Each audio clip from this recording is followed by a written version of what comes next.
तो का हाल बा भाई लोग, उम्मीद करते नहीं स्वस्थ मस्त अच्छा टकटक होगा लोगों। तो आज हम बात करे वाला बानी का खाली पावर स्टार पवन सिंह, खेसारी लाल यादव और भी बाकी तमाम सब के गाना की बात हुई का रितेश पांडे का ना हुई क्या हुई। तो आज हम बात करे वाला बानी रितेश पांडे के गाना आ चुकल बा, जो कि साथ में गाई है अंतरा सिंह प्रियंका। तो आ गया है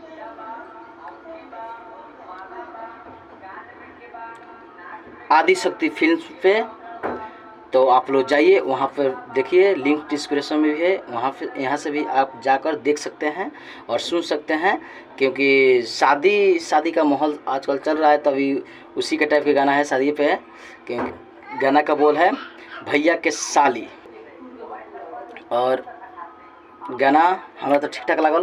बाकी आप सबके कैसा लागल, जाएं झट से जाएं या फट से सुनी और कमेंट बॉक्स में फिर से आके ज़रूर बताएं कि गाना कैसा लागल। तो उम्मीद करते नहीं तो वो लोग के गाना अच्छा लगी, मस्त रही।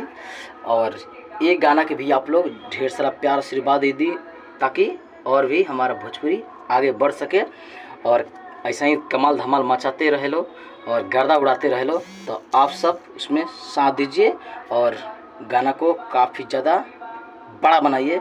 तो उसमें साथ में भी गाई है अंतरा सिंह प्रियंका और रितेश पांडे। तो देखिए और गर्दा उड़ाइए। तब तक ये प्रणाम, फिर मिलते हैं किसी और वीडियो के साथ। तब तक ये तो गर्दा उड़ाइए, तब तक फिर मिलते हैं किसी और वीडियो के साथ। तब तक ये प्रणाम।